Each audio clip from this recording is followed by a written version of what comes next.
Hey there, you are listening to Incorruptible Massachusetts. Our mission is to help you understand state politics. We discuss why it is so broken, what we could have here in Massachusetts if we fixed it, and how you can get involved. So I am joined, as always, by my super amazing and wonderful co-hosts, Jonathan Cohn and Berg Powers. Jonathan, do you want to introduce yourself?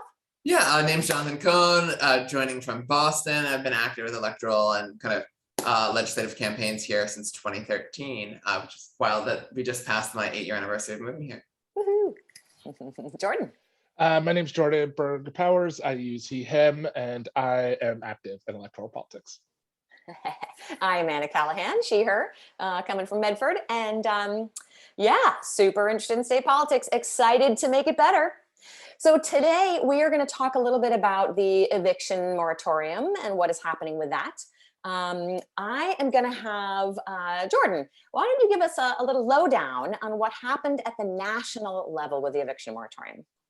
Yeah, so my understanding of this comes from a CNN report. And so basically the eviction moratorium was put in place by the CDC, which is an odd place first to house. It wasn't passed legislatively, but that's because Republicans were in charge. So the CDC put in place an eviction moratorium based on, our public health need to keep people in their home during a pandemic and not have people moving around and all of those things. And also that housing instability on top of a pandemic is something that is really bad for human health, right? So that makes some sense and some reasons to put into it. Some Alabama realtors in May went to a district court with a judge appointed by Trump. And really, to say it's appointed by Trump, I think it's more to say Mitch McConnell, who obviously pushed through all of those. And the DC Circuit Court basically agreed and said that there's no way that you can have a nationwide eviction moratorium. And then it got taken to the Supreme Court, and the Supreme Court seemed inclined to agree with the DC Circuit Court. And so Joe Biden basically said, we're going to set a deadline of July 31st, and we're going to end the eviction moratorium on July 31st. So he wanted to preempt the Supreme Court doing it immediately and say, we're going to do it. We're going to have some time and place to sort of put other things in the way. And so the Supreme Court then allowed the stay to stay in place until the 31st. But in its ruling, 4 justices made clear, meaning that there's probably a 5th justice as well, that they would be interested in ending the eviction moratorium, right? So the 5 conservative justices, probably 6, are interested in ending the eviction moratorium, and Joe Biden sort of preempted it. So what happened, and then in the national news, is with all of those protests, right? So all of those legislative protests. And I think it's important to note that because there's been a lot of criticism, like why didn't people do something sooner? It's unclear that this was something you could fix legislatively because the Supreme Court has said it wasn't sure that it wanted to do it. Plus, you'd have to get the Senate to agree to it. God knows what Joe Manchin and Sinema and some of these other people do, right? And so what happened was pushing Joe Biden to rescind that CDC recommendation was the fastest and best way to do it. But it took legislative action in the sense of them making it an issue, a priority, making a moral claim. That protest led to Joe Biden reversing the thing he told the Supreme Court he would do, but instead of it making a national eviction moratorium, he narrowed it slightly to make it a little bit of a, but still covering most people and pushing off that date a little bit further. And the one thing I want to highlight about this that Jordan alluded to is that you saw it was kind of like a rare public example of like members of Congress actually doing organizing, which is something that you saw, as well as them organizing in kind of with backing of advocacy groups, local activists, etc. With like Cori Bush and a number of both, let's say, other members of the quote unquote squad, as well as other kind of progressive members of Congress, making a very public show by hanging out kind of outside the Capitol for kind of claiming that they would do so as long as they needed to until that gets extended. And kind of Representative Cori Bush from St. Louis, even kind of connected with their own experiences with housing insecurity. And what I thought this was a great example of is their realization that if, let's say, some back channeling that will never really happen, like there are kind of reports about, let's say, Speaker Nancy Pelosi have frequent calls to try to get the Biden administration to do something, the ability for any type of like inside strategy like that to work needs to have that outside operation at the same time. So by keeping it in the media and in the public attention for a sustained period of time, helped create the pressure that enabled those who are kind of on the inside, whether it's kind of like Pelosi using her role, or people in the administration who wanted to do so, that helped enable them and make them feel empowered to do what they had wanted to do in a way that with low media attention, it's probably not going to happen. Oh yeah, I want to jump with two things. One is, as I've sort of studied and trained people across the country to successfully elect slates of candidates and pass policy, one thing that's really clear is that the elected officials have to be organizers. Like you can't just hope as an elected official that people on the outside know what's going on in the building, that they, are going to organize by themselves, that they you are the glue between the people and that elected body. So the real necessity for members of Congress, for members of the State House, for members of City Council, of every electoral body to be involved in bringing their people to whatever needs to happen, whether that's, a protest or letters to other members of Congress or whatever they think is the right pressure point. Like that is an incredibly important role of an elected official. The other thing that I was thinking when Jordan, you were describing what happened between the Supreme Court and the Biden administration is, I think it's important that we remember that we as members of the public and even elected officials, it is not our job to agree with the Supreme Court. And I had a great sort of lesson in this when I served on a commission in Berkeley. It was the Open Government Commission and the Campaign Fair Practices Commission. And, dealing with, we had just passed a public financing of elections law. And so dealing with some of the specific details about, limiting the amount of money that could, come in. And I don't need to get into the exact details, but someone said, oh, we shouldn't try and pass this, which we think is a good idea, because we already know it got struck down in Arizona, and we suspect that the Supreme Court's probably going to agree with the Arizona court. And so probably it would be struck down, and we don't want to get in trouble. In fact, I think it was the legal aid to that. There was always a legal aid that was at every one of those meetings. And the legal person paid by the city was there to, tell us, oh, don't rock the boat, right? Don't disagree with these, the precedent in Arizona and with what we think that the Supreme Court, either their precedent or what they might say in the future. And one guy on the commission who was just fantastic, he said, hey, it is not our job to agree with the Supreme Court. If we think that corporations are not people and that money is not speech, then we should pass laws saying so, because that is how we're going to get those laws overturned. And so it's important for elected officials not to, preemptively, as it looked like Biden was going to do, sort of handcuff themselves to doing whatever the Supreme Court has said, if it's something that we believe is just wrong. Yeah, and I just want to say also, I think, not just to add on to that effect, I want my legislators to do things that are unconstitutional, that force the Supreme Court to react, just the way the conservatives do this all the time. They push boundaries, and then when a boundary is set, they just be like, oh, is that the new boundary? We'll just meander over here just a little bit to the thing. And in the meantime, it's going to have a real effect on people's lives, because people will be able to stay in their home while it goes into the courts and the system moves slow. And the truth is, because people don't read the Supreme Court and they don't know the intricacies, frankly, most political people don't know exactly what happened. They're not really clear what happened. They just know an eviction moratorium stayed in place. What regular people who don't have the ability to follow this closely or read any of these things, what they hear is there's an eviction moratorium. And that's actually what's important, because there's such a vast, there's a vast difference between the way law is written and the way it's supposed to be applied and the way it's enacted in the real world. And I just want to just double down on that, about the importance of the eviction moratorium itself, because one thing true just throughout the pandemic, and as we're seeing it start kind of having a new resurgence now is if we want people to stay at home, the best way to do that is for them to actually have a home to stay in. And if they don't, it seems obvious. right?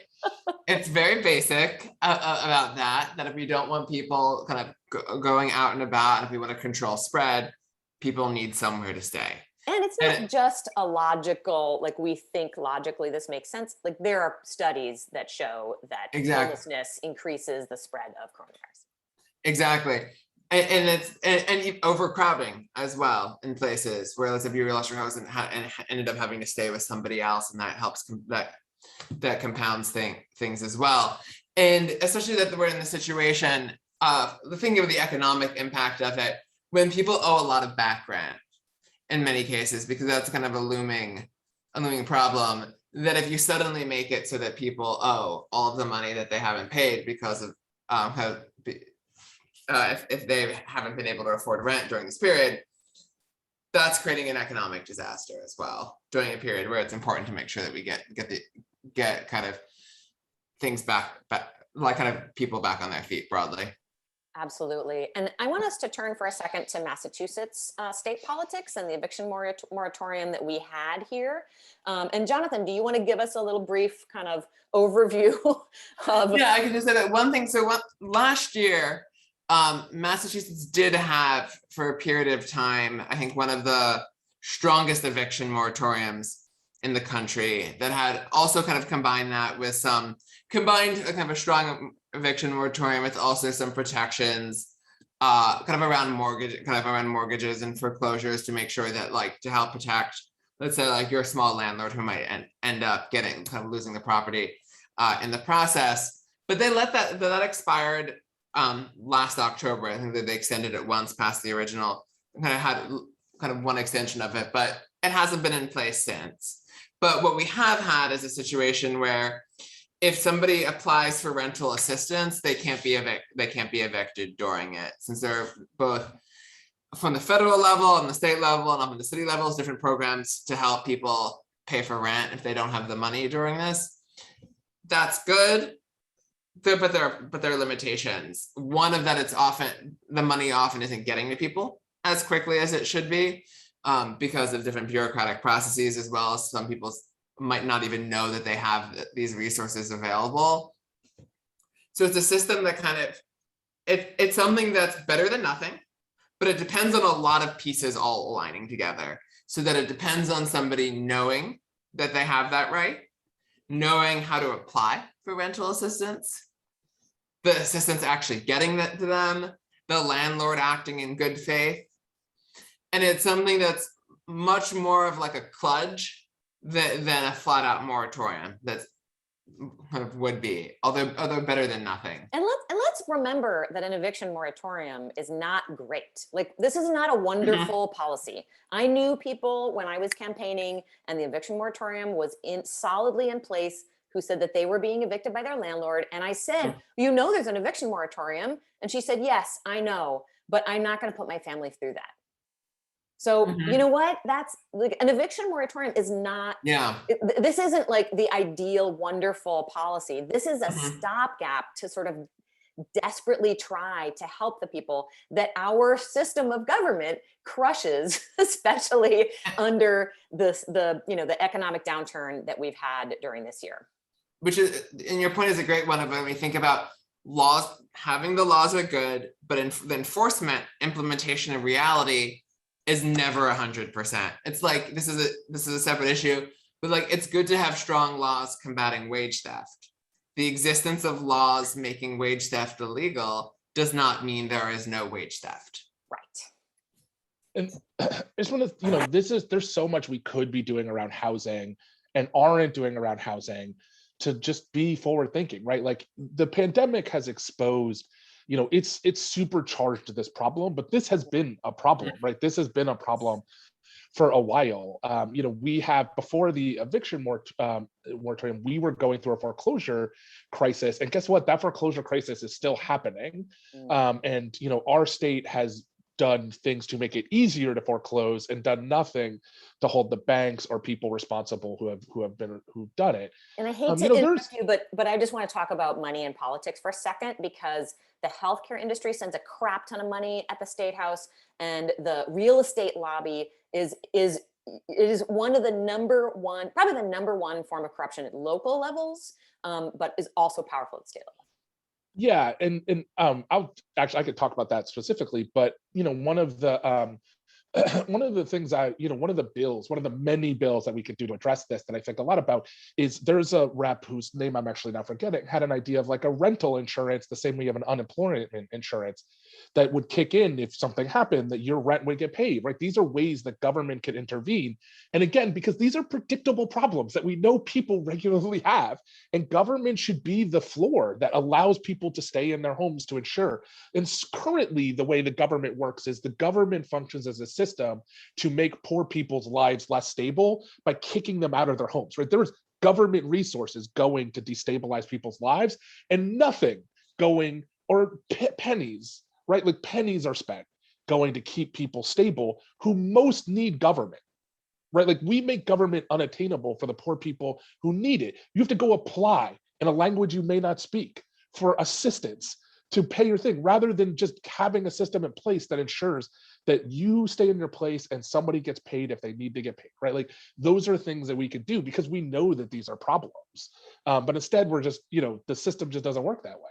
Really harkens back to the episode we did where we were talking about how our government just inevitably supports and really gives preferential treatment to the people who have the most money, and makes the lives of regular people and poorer people as difficult as possible.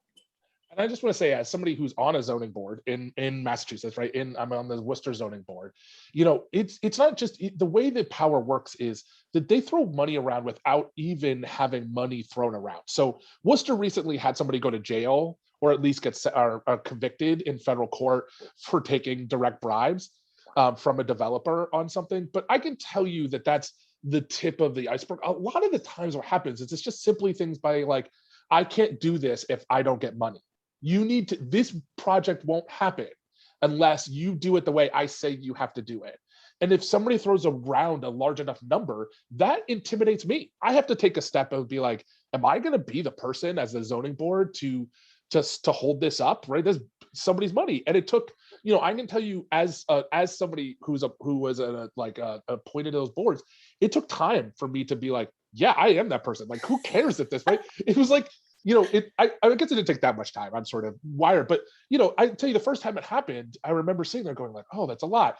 And the second time it happened, I just thought, you have enough money. Who cares that you lose it? Like, that's not my concern. Don't put it into things like this then, right? Like, my concern is what this project will do, how it'll affect the community. That's my job, right? So anyway, that's my way of saying, like, even money has the ability to corrode, even in ways that's not always obvious. And that's often what happens to our legislators. They don't always, it's not just that they get money in their bank accounts, which they do. It's also that the way that they say you have to do what we say or else becomes the way that they talk to us. Mm-hmm. So true. Okay, now let's go through a couple more things that we should be doing in housing that we're not.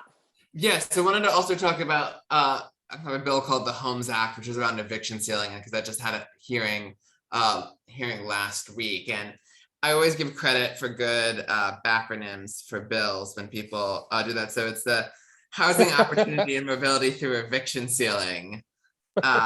Homes Act, I love it. Homes, and which kind of addresses the problem that eviction records can create for tenants. So back in 2013, a whole bunch of eviction records were made available online. And that was done as a way of helping people to manage cases remotely. But what it also did was give landlords a whole bunch of information to which to use to deny people, kind of to screen people out of renting an apartment. And the problem with this is that, one, even if you did nothing wrong, if you were evicted because of no fault of your own, or if it was not only not your own fault, but because of the landlord's fault, that record still exists. And that the existence of that record will be frowned upon by somebody that kind of whoever owns a property that you're trying to rent in the future. But even if somebody was at fault, we've developed the kind of the correct understanding over the years with things like criminal records of being able to set a certain time, and then after that time, that record gets sealed. For the understanding that people should be able to have a fresh start, rather than having somebody stay with them forever. So you have that need as well as the problematic element of children shouldn't have eviction records staying with them. That they weren't the ones who regardless of what happened, they're not the main person. Well, the other thing that I talk about is the incredible information power difference between tenants and landlords. When do you as a tenant get to see whether your landlord had, owned a property with mold in it and had reports of mice or, anything? Like, when do you get to see whether your landlord ever evicted anybody? We don't get as tenants. Yeah. And I've been a tenant forever. Like, I don't know if I'll ever be able to buy a home. Like in this area, we do not get to see anything about our landlords. And I once had a previous landlord who we both our neighbor and some prior people who lived in a different house that this person owned both said that that he set up cameras, private secret cameras, and videotaped. Not kidding. But there is like no way that you can find out complaints, actual sort of legal processes that your landlord has been through, and yet landlords can figure out everything about you. They get your entire credit history, as well as any evictions or any of that, criminal records, like all of that stuff. They can know anything about you, and you can know nothing. And it's a huge power dynamic. I just want to say that that's also true if you're trying to find a bank, right? So if you, let's say you wanted to buy a home, you don't get your ability to access a mortgage is so low, and you don't have any information about those people who might be servicing your, like, you can maybe go into their documents that they released to Wall Street, right? And maybe try to find it and read it, but there's not, there's a power imbalance at all levels of this process. That again, like, the bank, like I joked that when we bought our house, I feel like the bank knew more about me than my wife did, but like, I don't know, right? But I didn't get a say in that bank. I don't get to say like, your foreclosure rate is really high. Can somebody else service my mortgage? Yeah. Right. Like, like it's not the same level of things, right? Like, so it all access across those things. And I think it's important to note that, because one of the things that people in power do successfully is they always come back with these small landlord problems as if they are the problem, right? So they'll say like, oh, what about the small landlord? As if the majority of us live with small landlords, as opposed to people who own multiple properties, which most of us can't own one property, let alone multiple properties, right? Like that already isolates you into up into a stratosphere economically for which the majority of us will never reach. And so like, I think this small, oh, sorry, you finish your thing and then I've got something. No, it's okay. Yeah. I once read a book by an organizer who did a lot of work in the freedom movement, the civil rights movement. And he talked about divide the united and unite the divided. And this is something that the other side does in this particular case. So the big corporate landlords, they want small landlords. They want people who own like one building with 3 units in it, or maybe they own 2 buildings. They want them to think that the corporate landlords are on their side. And the truth is that the small landlords, first of all, usually they're the ones that are, keeping rents pretty low. They're great landlords. They fix everything. As a general rule, right? So statistically, and they are usually more on the side of, in many ways, in many different policy areas, the renters. But these corporate landlords succeed in like marketing this fallacy that the corporate landlords and these small landlords are, one, unified thing. And we have to be better as people, as organizers on the left, at dividing the united, right? dividing those groups up into the people who actually would benefit from the policies that we want to pass. And then uniting the divided, right? Getting, renters and small landlords and the homeless and a lot of other folks to kind of unite in policy stances. Yeah, go ahead. Oh yeah, I was gonna say it's a great point, because when you think about it, for a small landlord, it's like the larger property holders would love for your building to go, like for you to not be able to afford your building anymore and have to go into foreclosure and buy it out. Yes. Yeah, and that's actually the dynamic that's happening around the country, as they're trying to force larger and larger corporations are trying to buy homes to take away home ownership as an opportunity and turn that into another place of rental income for Wall Street. I think, when we talk about housing policies that we could be pushing, we really don't have a comprehensive housing policy as a state, and we certainly don't do enough as a